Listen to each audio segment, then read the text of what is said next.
सभी भक्तों को राम राम, जय माता की। भक्तों, अभी हम शारदीय नवरात्रि के पौराणिक महत्व की बात करेंगे। शारदीय नवरात्रि शुरू हो चुकी है और सभी भक्त दुर्गा माँ और उनके 9 रूपों के प्रति अपनी संपूर्ण श्रद्धा और भक्ति भाव का परिचय दे रहे हैं। हिंदू पंचांग के अनुसार शारदीय नवरात्रि अश्विन मास के शुक्ल पक्ष की प्रतिपदा से नवमी तक मनाई जाती है। यह वर्ष की 2 प्रमुख नवरात्रियों में से एक है। आइए इसके पौराणिक संदर्भ और लाभ का विस्तार से अध्ययन करते हैं। पौराणिक स्थिति की बात करें तो इस समय देवी दुर्गा महिषासुर नामक असुर से युद्ध कर उसकी समाप्ति करती है। यह घटना अच्छाई की बुराई पर जीत मानी जाती है। वाल्मीकि रामायण के अनुसार इसी काल में, इसी समय में श्री रामचंद्र जी ने रावण पर विजय पाने के लिए इसी समय देवी दुर्गा की आराधना की थी, जिसे अकाल बोधन काल कहा जाता है। इसके बाद दशमी को रावण वध हुआ था।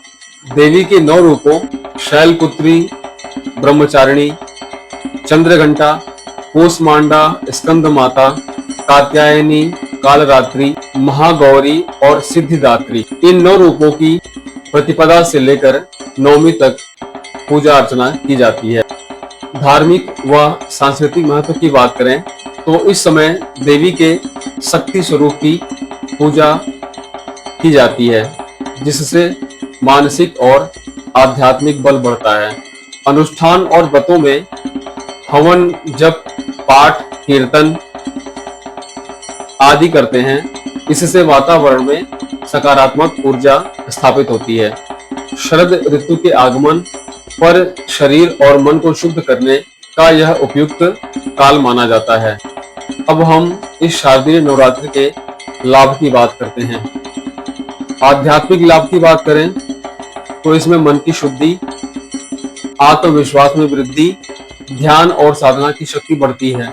शारीरिक लाभ की बात करें तो व्रत या उपवास करने से पाचन तंत्र को आराम मिलता है, जिससे शरीर का स्वास्थ्य और बढ़िया हो जाता है। डिटॉक्सिफिकेशन और शरीर में हल्कापन आता है।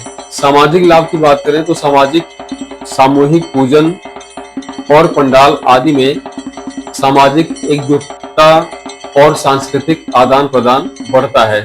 मानसिक लाभ की बात करें तो सकारात्मक सोच और डर और नकारात्मकता में कमी, मानसिक संतुलन इत्यादि में सकारात्मक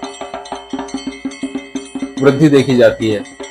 शारदीय नवरात्रि में विशेष संदेश का पक्ष भी है। शारदीय नवरात्रि हमें यह सिखाती है कि सत्य, साहस और भक्ति से किसी भी बुराई पर विजय प्राप्त की जा सकती है।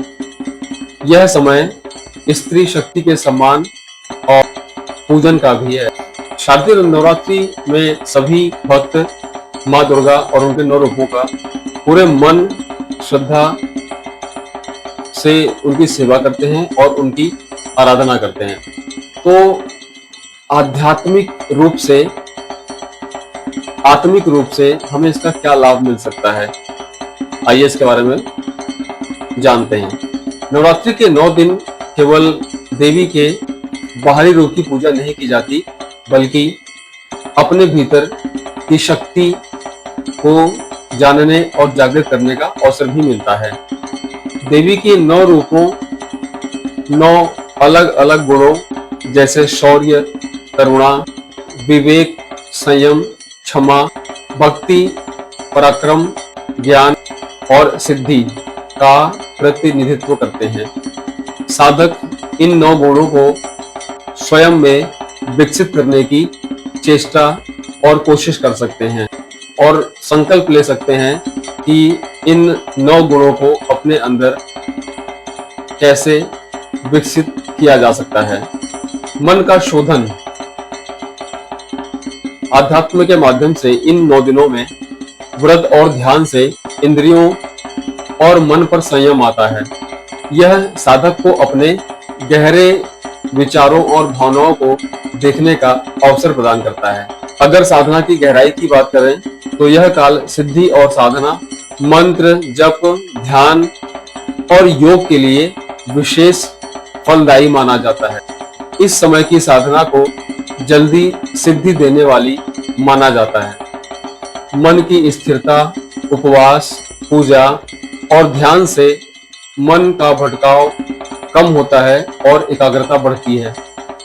आंतरिक शांति, साधक के भीतर क्रोध, ईर्ष्या, भय आदि नकारात्मक भाव कम होकर शांति और करुणा बढ़ती है। आध्यात्मिक उन्नति, मंत्र, जप व साधना से ऊर्जा का स्तर ऊंचा होता है और आत्मनिर्भरता बढ़ती है। सकारात्मक जीवन दृष्टि, नवरात्रि का माहौल, पूजा और भक्ति से जीवन को सकारात्मकता, श्रद्धा और ये नए संकल्प मिलते हैं। शक्ति की उपासना से आत्मशक्ति का जागरण होता है। यह हमें ये याद दिलाती है कि हर व्यक्ति के भीतर वही दिव्य शक्ति है जिसे वह पूज रहा है। त्याग और अनुशासन, व्रत और उपासना के माध्यम से हमें यह ज्ञात होता है कि केवल भोजन छोड़ने से हमारी व्रत या उपासना पूर्ण नहीं होती है, बल्कि इसे इंद्रिय नियंत्रण और अनुशासन का अभ्यास किया जा सकता है। पुराने भय, नकारात्मकता और सीमाओं के बंधन को पीछे छोड़कर नया जीवन आरंभ करने का अवसर मिलता है।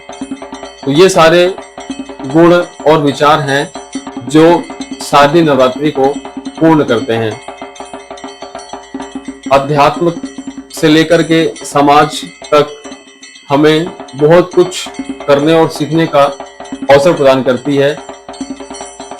माँ देवी के 9 रूप, जिनके 9 गुण को अगर व्यक्ति अपने जीवन में उतार ले तो समाज से बुराई, हिंसा, नकारात्मकता जैसी बुराइयां खत्म की जा सकती हैं।